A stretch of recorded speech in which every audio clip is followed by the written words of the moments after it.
শ্রীরামকৃষ্ণ কথামৃত। তব কথামৃতম তপ্ত জীবনং কবিফিরিরিতম কলমশাপহম শ্রবণমঙ্গলাম শ্রীমদাততং ভুরি ভুরন্তি হে ভুরিদা জনা।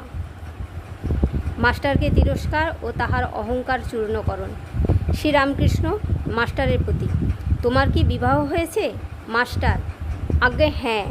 শ্রীরামকৃষ্ণ, ওরে রামলাল, যা, বিয়ে করে ফেলেছে।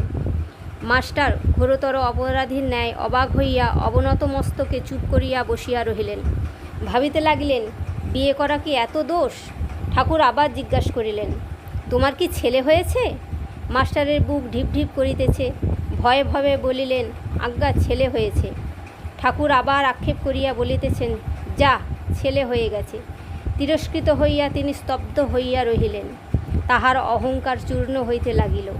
কিয়ৎক্ষণ পরে ঠাকুর শ্রীরামকৃষ্ণ আবার কৃপাদৃষ্টি করিয়া সস্নেহে বলিতে লাগিলেন, দেখো, তোমার লক্ষণ ভালো ছিল। আমি কপাল, চোখ এসব দেখলে বুঝতে পারি। আচ্ছা, তোমার পরিবার কেমন? বিদ্যাশক্তি না অবিদ্যাশক্তি? মাস্টার, আজ্ঞা ভালো, কিন্তু অজ্ঞান। শ্রীরামকৃষ্ণ বিরক্ত হইয়া, আর তুমি কি জ্ঞানী? তিনি জ্ঞান কাহাকে বলে, অজ্ঞান কাহাকে বলে এখনও জানেন না।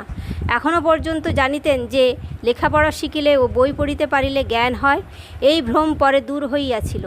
তখন শুনিলেন যে ঈশ্বরকে জানার নাম জ্ঞান, ঈশ্বরকে না জানার নামই অজ্ঞান। ঠাকুর বলিলেন, তুমি কি জ্ঞানী?